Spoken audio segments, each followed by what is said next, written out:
जेसीबिल विद्यालय के इस प्रांगण में इस शानदार कार्यक्रम में हम सबके मध्य मुख्य अतिथि के रूप में उपस्थित हमारे राज्य के यशस्वी मुख्यमंत्री माननीय श्री शिवराज सिंह चौहान साहब, हमारे जिले के प्रभारी मंत्री आदरणीय तुलसी सिलावट जी, आप सबके लोकप्रिय विधायक राज्य शासन के ऊर्जा मंत्री आदरणीय प्रद्युम्न तोमर जी, हमारे ग्वालियर के ही उद्यानिकी और नर्मदा घाटी विकास राज्य मंत्री आदरणीय श्री भारत सिंह कुशवाहा जी, हमारे लोकप्रिय सांसद आदरणीय विवेक सेजवलकर जी, पार्टी के अध्यक्ष आदरणीय अभय चौधरी जी, आदरणीय कौशल जी, आदरणीय वेद प्रकाश जी, आदरणीय मुन्नालाल गोयल जी, मंच पर विराजे सभी अन्य प्रतिनिधिगण, पदाधिकारीगण और इस कार्यक्रम में मौजूद हमारे इस क्षेत्र के परिवार के सभी बुजुर्ग, नौजवान भाइयों बहनों और पत्रकार मित्रों, आज हम सबके लिए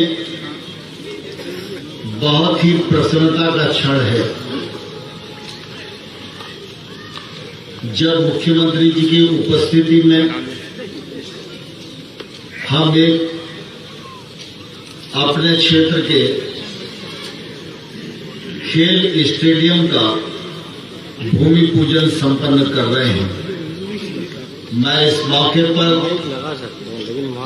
जो युवा बेटे बेटियां यहां मौजूद हैं, जिनको सर्वाधिक इस मैदान का उपयोग करना है, मैं अपनी ओर से उन सबको बहुत बहुत हृदय से बधाई देता हूं, बहुत बहुत शुभकामनाएं देता हूं। मुझे प्रसन्नता है कि इस क्षेत्र में प्रद्युम्न तोमर जी बहुत ही सक्रिय और युवा विधायक हैं। आप सब भी ये महसूस करते होंगे कि उनकी सक्रियता का लाभ क्षेत्र को भी मिलता है,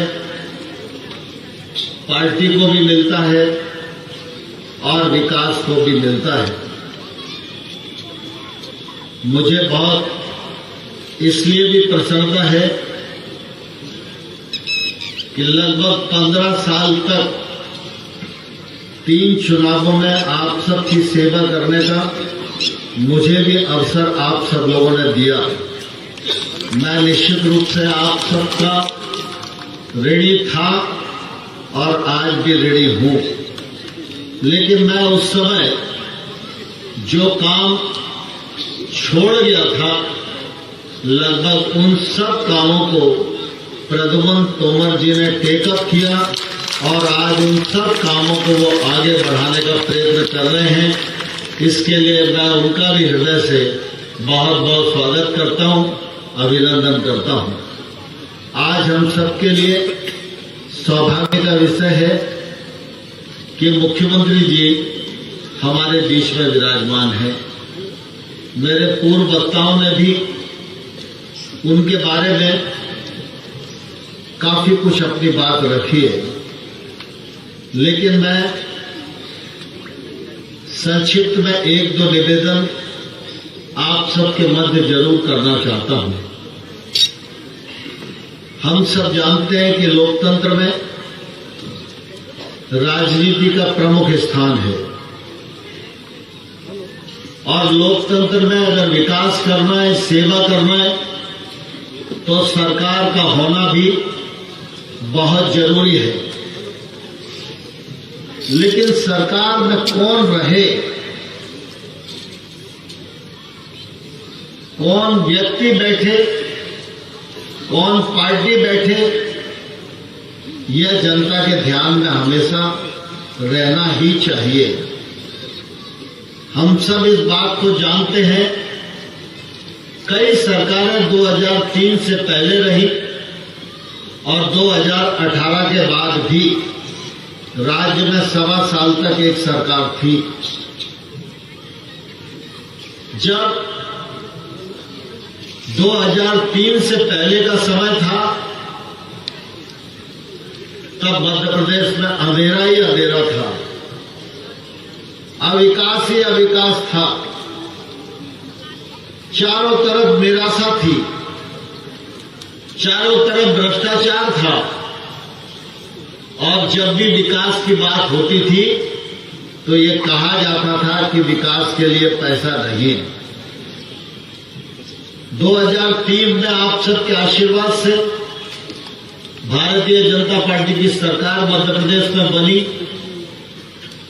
और मैं समझता हूं कि तब से लेकर आज तक शिवराज सिंह चौहान जी के मुंह से कभी भी किसी आदमी ने प्रतिकूल परिस्थितियों में भी एक बार ये नहीं सुना होगा कि विकास के लिए हमारे पास पैसा नहीं है। कांग्रेस जब रही तो विकास का काम कोई ग्वालियर में नहीं हुआ। आज बढ़ता हुआ ग्वालियर, सुंदर ग्वालियर, शिक्षित ग्वालियर, स्वास्थ्य सुविधाओं से भरपूर ग्वालियर, सड़कें और ओवरब्रिज का निर्माण, एलिवेटेड रोड का निर्माण, 1000 बिस्तर के हॉस्पिटल वाला ग्वालियर, कृषि विश्वविद्यालय वाला ग्वालियर, संगीत विश्वविद्यालय वाला ग्वालियर, प्लास्टिक पार्क वाला Gwalior, readymade park, garment park वाला ग्वालियर, कालीन पार्क वाला ग्वालियर। अगर ये ग्वालियर आज इस मुकाम पर पहुंचा है तो उसके दो ही कारण है, आपका आशीर्वाद भारतीय जनता पार्टी को मिला और आपके आशीर्वाद से शिवराज सिंह चौहान इस राज्य में मुख्यमंत्री बने। विकास की गुंजाइश हमेशा बनी ही रहती है और विकास एक निरंतर प्रक्रिया है, लेकिन हम सब ग्वालियर वासी इस बात के लिए सौभाग्यशाली हैं कि कोई चीज हमारे ग्वालियर में कम होगी, कोई चीज ज्यादा होगी, लेकिन ऐसी कोई चीज ग्वालियर में नहीं है जो किसी महानगर में होती है और ग्वालियर में नहीं है।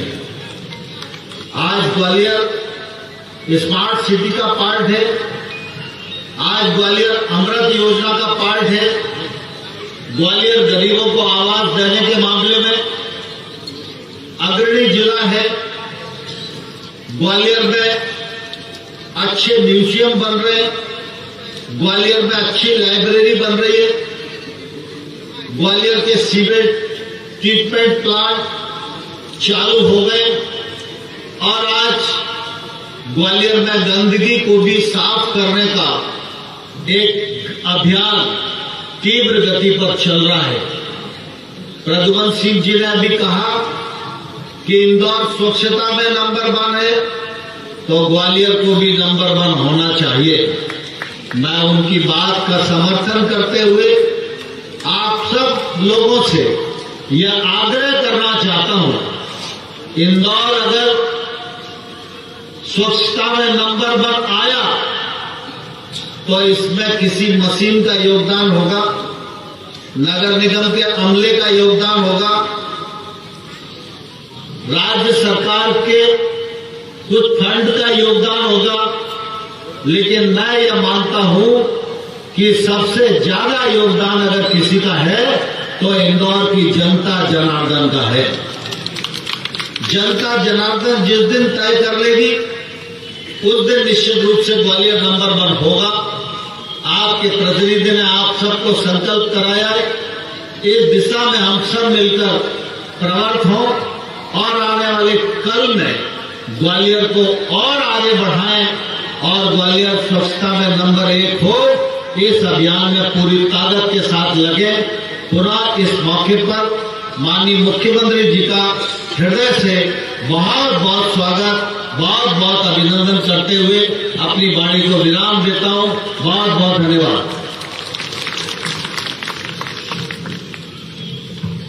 धन्यवाद आदरणीय नरेंद्र सिंह तोमर सर। और जैसा कि हम सभी जानते हैं, विकास और जन जन के उत्थान के लिए संकल्पित, सहृदय, आत्मीय और संवेदनशील व्यवहार के धनी हमारे प्रदेश के मुखिया माननीय श्री शिवराज सिंह चौहान के पावन आगमन से ये प्रांगण धन्य हो गया है। अपने संकल्प के प्रति बद्ध ये मुख्यमंत्री महोदय आदरणीय मूलभूत आवश्यकताओं को जन जन तक पहुंचाने के साथ प्रदेश को आधुनिक तकनीक से समृद्ध करने के लिए नए आयाम गढ़ रहे हैं। जैसा कि आज हमने खुद देखा कि शिलान्यास और लोकार्पण का ये अभूतपूर्व सिलसिला चल रहा है और निरंतर चलता रहेगा। हम बहुत विनम्र अनुरोध के साथ सहृदय मुख्यमंत्री महोदय को आत्मीय उद्बोधन के लिए, आदरणीय मामा जी को आत्मीय उद्बोधन के लिए आमंत्रित कर रहे हैं।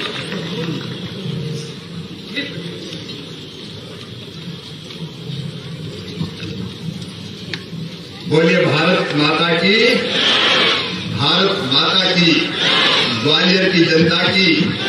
कार्यक्रम में आई बहनों भाइयों की और मेरे भांजे और भांजियों की, मंच पर विराजमान ग्वालियर के गौरव, भारत सरकार के किसान और कृषि कल्याण मंत्री,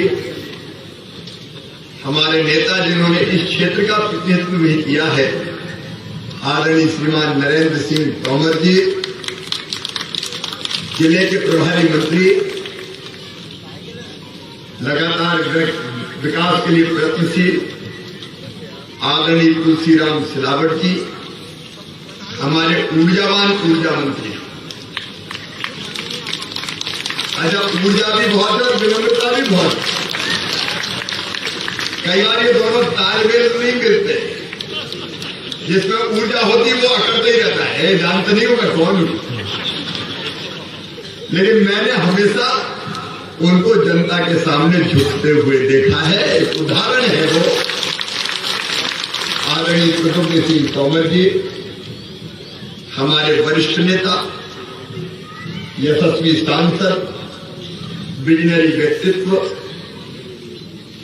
हमारे बहुत ही वरिष्ठ नेता आदरणीय विवेक सेजवलकर जी, मेरे मंत्रिमंडल के मेरे सहयोगी, तुलसी जी जल संसाधन मंत्री और नर्मदा मैया का पानी लाने की जवाबदारी जिनको मैंने सौंपी है, भाई भारत सिंह कुशवाहा जी, आदरणीय अभय जी हमारे जिलाध्यक्ष, वेद जी महाराज जी बैठे, उनके चरणों में प्रणाम, संत कृपाल सिंह जी, मनोज जी, आदरणीय मुन्नालाल गोयल जी, लोकेंद्र जी, कौशल जी, मंचासीन सभी पार्षद साथीगण, मेरी बहनों, मेरे भाइयों, बेटे बेटियों, एक बार फिर मैं प्रणाम करता हूं।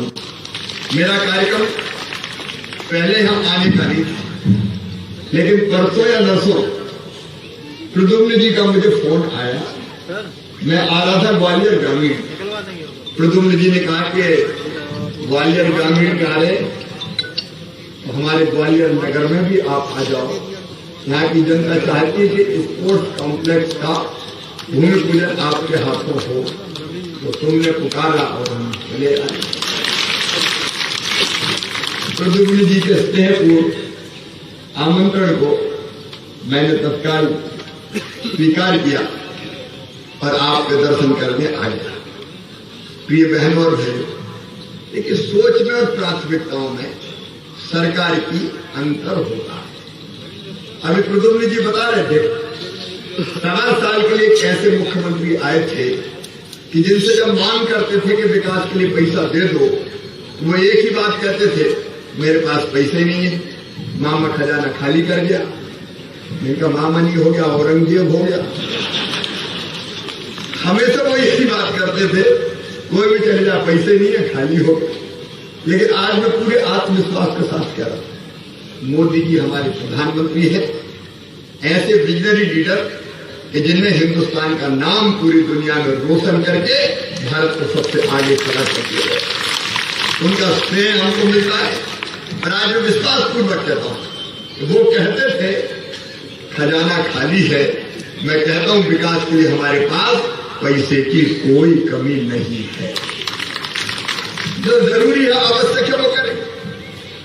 और आज मैं पूरे आत्मविश्वास से कह रहा हूं, आदरणीय तोमर जी हैं, आदरणीय सिंधिया जी, दोनों केंद्र से पूरा सहयोग करते हैं।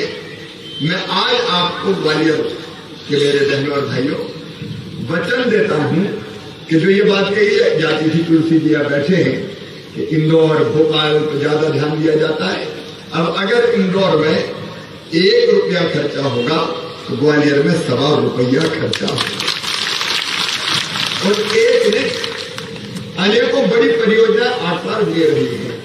आप एयरपोर्ट देख लो, अभी रेलवे स्टेशन का विकास होने वाला है। 1000 बिस्तर का अस्पताल आदरणीय तोमर साहब कह रहे थे। इसके पहले भी जो विकास के काम हुए, तोमर जी ने यहाँ का प्रतिनिधित्व किया है। मैं आज गिनाना नहीं चाहता, एक ने 3 यूनिवर्सिटी यहाँ बनी। भारतीय जनता पार्टी की सरकार आती है तो चूंकि हमारी सोच में विकास है, सोच में जनकल्याण है, इसलिए एक नहीं अनेकों योजनाएं बन जाती है। और लगातार हर दृष्टि से ग्वालियर का गौरव और बढ़ता रहे, इसमें हम कोई कसर नहीं छोड़ेंगे। ये हमारी प्रतिबद्धता है, ये हमारा संकल्प है। आज जब मैं यहां आया तो प्रद्युम्न जी ने अचानक मांगों का बम खोल दिया। अरे मुझे तो लगा कि बस केवल शिलान्यास भूमि पूजन करना है तो कर के चल देंगे। अब प्रद्युम्न जी ने मुझे बताया भी नहीं कि क्या क्या करना है। मैं भी उनके कान में कह रहा था कि भैया पहले बता दे तो थोड़ा वर्कआउट करवाना पड़ता है, अचानक कह दो और कोई दिक्कत आई बाद में तो फिर जनता कहेगी कि वचन पूरा नहीं किया। मैं दिक्कत की बात नहीं कर रहा, पैसा दिक्कत नहीं थी। आपने कहा जेसी मिल के मजदूरों को पट्टा मिलना चाहिए, आउट ऑफ वे जाए। आपने जेसी मिल की जमीन पर उद्योगों की बात कही है। अब मैं इंदौर में भी ग्लोबल इन्वेस्टर समिट हुआ। मुझे बताते खुशी है कि केवल इंदौर के प्रस्ताव नहीं आए निवेश के, ग्वालियर के और चंबल के भी निवेश के प्रस्ताव इंदौर में आए हैं। और उद्योगपतियों ने कहा है कि हम ग्वालियर जाना चाहते, हम चंबल जाना चाहते हैं। अटल एक्सप्रेस वे बन रहा है अभी, भिंड, मुरैना, श्योपुर, राजस्थान, उत्तर प्रदेश में जोड़ते लोग वहां भी आना चाहते हैं, लोग यहाँ आ रहे हैं। और इसलिए इस इलाके में भी आगे एमएसएमई लघु कुटीर उद्योग आए, उसमें हम कसर नहीं छोड़ेंगे, उसका भी हम प्रयास करेंगे। आपने किला गेट के विकास की बात कही है तो इसमें कोई दिक्कत इसलिए नहीं कि किला गेट बना कि नहीं बना, क्या विकास तो गेट बनाना करना क्या उसमें तो बता दो आपने, जो अचानक बम हो उसमें जो करना है बनवा लेंगे, किला गेट का विकास हो जाएगा। अब एक बार जो जेसी में के स्कूल और कॉलेज में पढ़ते हैं उसमें मैं लिख रहा हूं, मैंने भी कलेक्टर को बोला कि पूछा बाकी चीजें देख, कोई कानून क्योंकि समिति के दायरे कोई कानूनी अड़चन अगर नहीं है तो इसको हम शासन के अधीन कर लेंगे। लेकिन कानूनी प्रक्रिया होगी हमको देखनी पड़ेगी, देख के विचार करके चर्चा करके और आपके साथ बैठ के हम लोग फैसला करेंगे। देखिए हम लोगों के मन में कोई ऐसी चीज नहीं है कि कोई देने वाला है कोई लेने वाला है। अरे जो कुछ करते हैं आपके लिए करते हैं, तो तेरा तुझको अर्पण क्या लागे मेरा, जो कुछ है जनता का। विकास की हमारी यात्रा भी चल रही है। इसके पहले सीएम जनसेवा अभियान चलाया, 83 लाख नए नाम हमने जोड़े अलग अलग। और अभी भी विकास यात्रा सीधे ये कहा है कि केवल लोकार्पण शिलान्यास नहीं, हितग्राहियों को अलग अलग जगह लाभ देना और केवल लाभ नहीं देना, अगर कोई रह गया हो, कोई छूट गया हो, कोई राशन से वंचित हो, कोई आयुष्मान कार्ड से वंचित हो, यहां तक कि अगर कोई अनाथ बच्चा हो, पूरे मध्य प्रदेश में हमने तय किया केवल कोविड के दौरान नहीं, कोविड के अलावा भी अगर कोई बिना माता पिता का बेटा बेटी है तो उसकी भी पेंशन बांधेंगे, उसको हम बेसहारा नहीं छोड़ेंगे। इतनी बड़ी सरकार के रहते हुए, मामा के रहते हुए कोई बेसहारा कैसे हो सकता है? और ये विकास यात्रा जनता की समस्याओं का समाधान करते हुए बढ़ रही है। आज मैं अपनी बहनों से एक बात करना चाहता हूं, यहाँ बहनें अगर बैठी हो तो हाथ उठाएं। बहनें बैठी है, बीच बीच में बैठी है। हाँ, तो बहनों से मैं निवेदन करना चाहता हूं, देखो मेरी बहनों, योजनाएं बहुत बनी। आज मैं लाडली लक्ष्मी की चर्चा नहीं करूंगा, आज मैं मेधावी विद्यार्थी योजना की चर्चा नहीं करूंगा, क्योंकि अनेकों विद्यार्थियों में 2,37,000 बच्चों की फीस बैलेंसिंग दी, लगभग 900 करोड़ रुपया हम भर रहे हैं। मेडिकल कॉलेज की फीस, इंजीनियरिंग कॉलेज की फीस, IIT की फीस, IIM की फीस, आज इन सब की चर्चा नहीं करूंगा। मेरे मन में केवल एक बात आई कि अगर परिवार को सशक्त करना है तो बहन को सशक्त होना चाहिए। परिवार की जो मुखिया है महिला, उसको सशक्त होनी चाहिए। अगर वो सशक्त होगी तो परिवार सशक्त होगा, परिवार सशक्त होगा तो प्रदेश सशक्त होगा, और प्रदेश सशक्त होगा तो देश सशक्त होगा। और इसलिए मेरी बहनों, मेरे मन में एक विचार आया कि बहनों को, जो गरीब बहनें हैं विशेषकर, उनको कैसे आर्थिक रूप से सशक्त करें। देखिए, भाई सगा होता है तो सावन के महीने में एक बार वो राखी बंधवाने आता है, या बहन को अपने घर लाता है, राखी बंधवाता है, बहन से राखी बंधवाता है, बहन उसको उपहार दे, भाई बहन को उपहार देता है, पैसे देता है, कपड़े देता है, लेकिन वो साल में एक बार होता है। मेरे मन में आया कि भैया तो तू भी है, क्योंकि बेटा बेटियों का मामा है तो बहनों का भैया है, तो कोई न कोई उपहार तुम्हें भी बहनों को देना चाहिए। और सगा भाई एक बार देता है, साल में एक बार, लेकिन एक बार देने से काम चल सकता है क्या? अरे बहनों बोलो, चल सकता है क्या?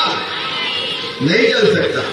इसलिए हमने तय किया, एक बार नहीं, एक नई योजना बनाई, मुख्यमंत्री लाडली बहना योजना, जिसमें हर महीने गरीब बहनों के खाते में 1,000 रुपया डाले जाएंगे हर महीने। और ये 1,000 रुपया उन बहनों के खाते में जिनकी आमदनी, जिनके परिवार की 2.5 लाख रुपया तक है, जो निम्न मध्यम वर्गीय परिवार, जो मध्यम वर्गीय परिवार है। अब आप बताओ, अगर हर महीना 1,000 तो साल में कितने रुपए आएंगे? अरे जोर से बताओ, 12,000।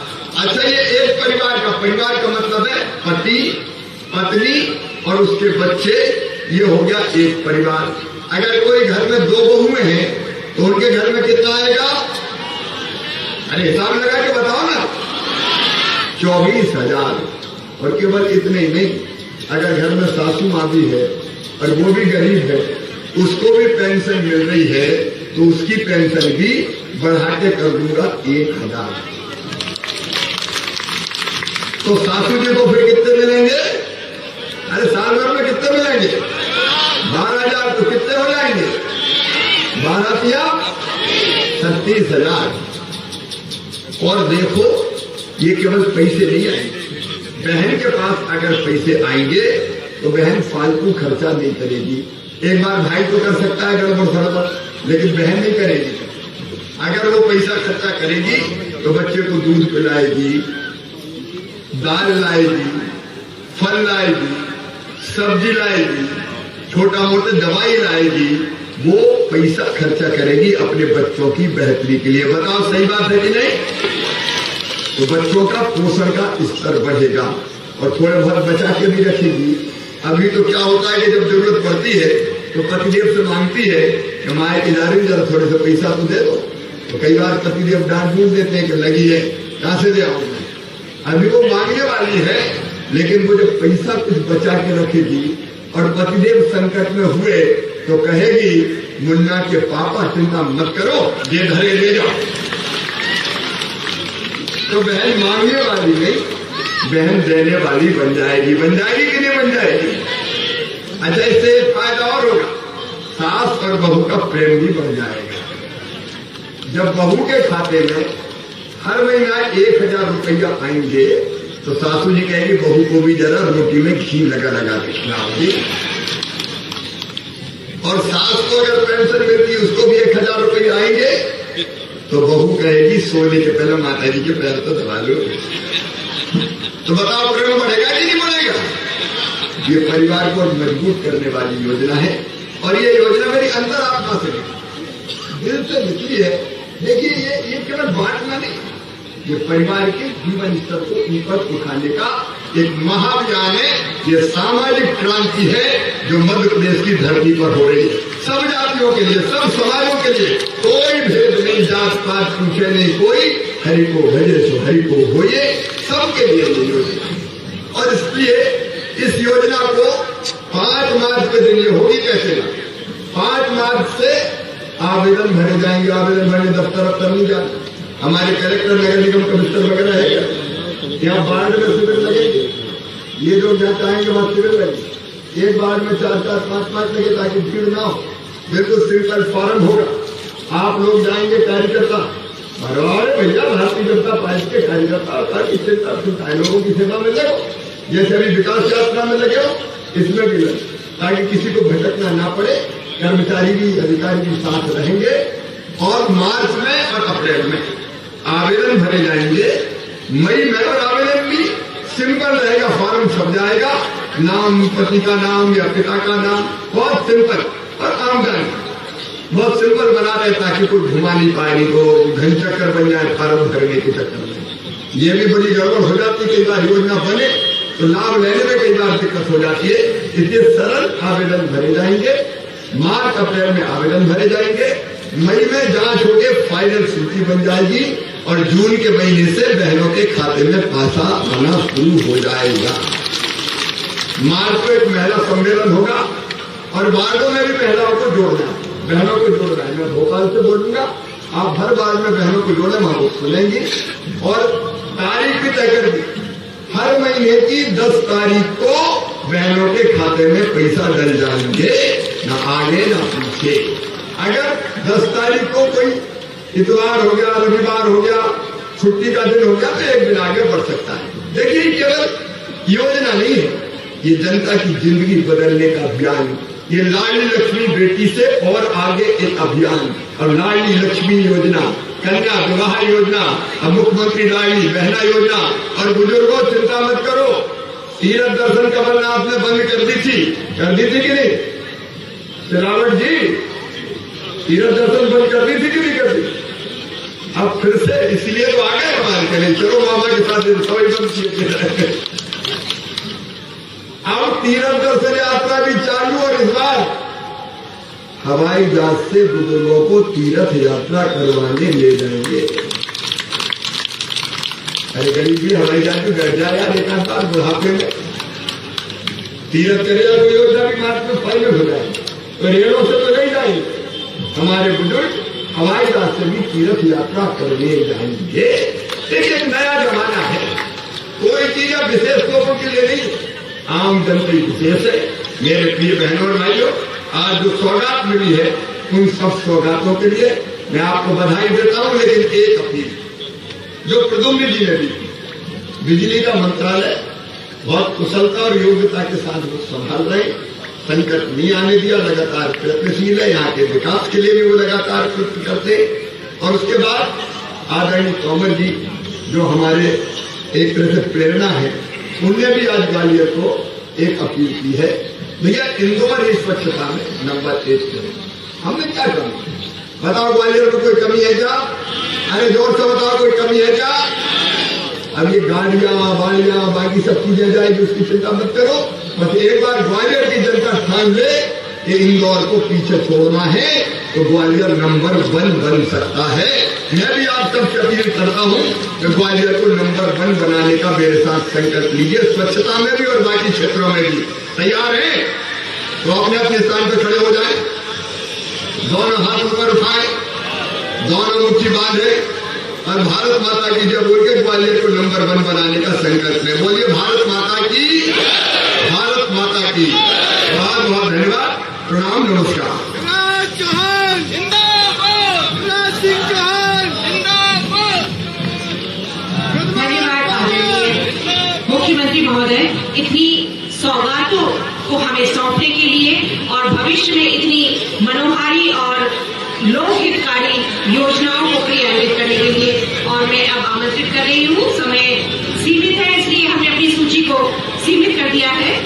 कृष्णा पत्नी श्री रामस्वरूप, श्रीमती कृष्णा पत्नी श्री रामस्वरूप, ये धारणाधिकारी, इन्हें पट्टा सौंपा जा रहा है। जोरदार तालियों से आप सभी उसका अभिवादन करें और ये देखिए कि नजूल भूमि का स्थायी पट्टा श्रीमती कृष्णा जी को हमारे मुख्यमंत्री महोदय के हाथों सौंपा गया। महेंद्र शर्मा, श्री महेंद्र शर्मा कृपया आए।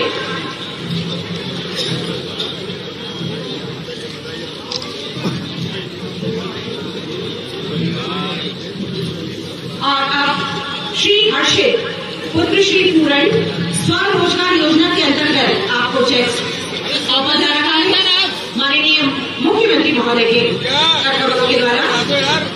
श्री पवन पुत्र श्री अशोक पीएम स्वनिधि का चेक आपको दिया जा रहा है।